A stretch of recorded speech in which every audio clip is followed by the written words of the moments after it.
এখন আমি ভালোভাবে মিশিয়ে নিব।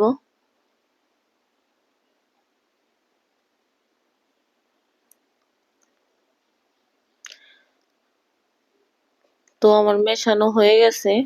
এখন আমি এটাকে মিডিয়াম আঁচে চুলায় বসিয়ে দিয়ে দিছি। তো এটা চুলায় বসানোর পরে অনবরত নাড়তে হবে। এই কারণে তলায় যেন লেগে না যায়, এর জন্য অনবরত এটাকে নেড়ে নিতে হবে।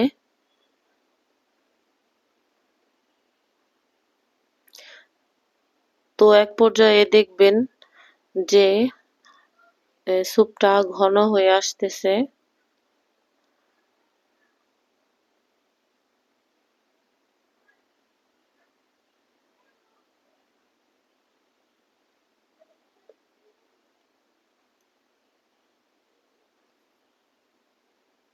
দেখতেই পাচ্ছেন যে আমি কিভাবে করতেছি। তো আমার এই স্টেপ দেখে ফলো করলে, এভাবে রান্না করলে স্যুপটা 5 স্টার হোটেলের মতোই মজা হবে। তো এখন বলক আইসা পড়ছে, আপনারা দেখতেই পাচ্ছেন।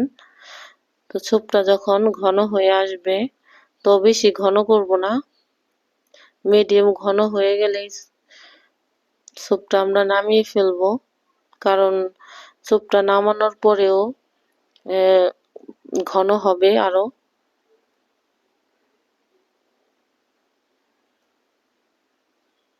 দেখেন দেখতে কত লোভনীয় লাগতেছে না?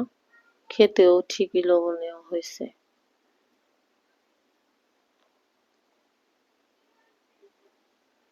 দেখতেই পাচ্ছেন কি পর্যায়ে ঘন হয়েছে।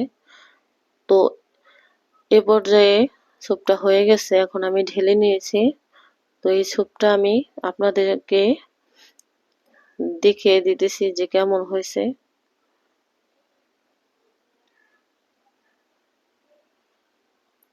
এখন আমি আরেকটা বাটিতে আমি বেড়ে দেখাচ্ছি যে কেমন হয়েছে।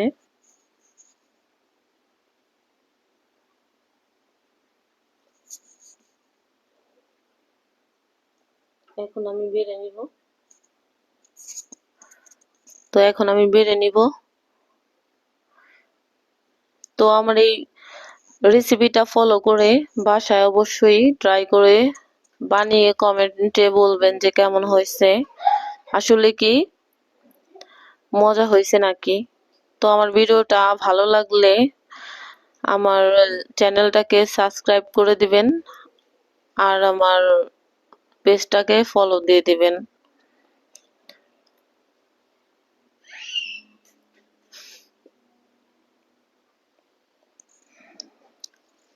তো আজকে এ পর্যন্তই। সবাই ভালো থাকবেন, সুস্থ থাকবেন। পরবর্তী ভিডিওতে দেখা হবে। আল্লাহ হাফেজ।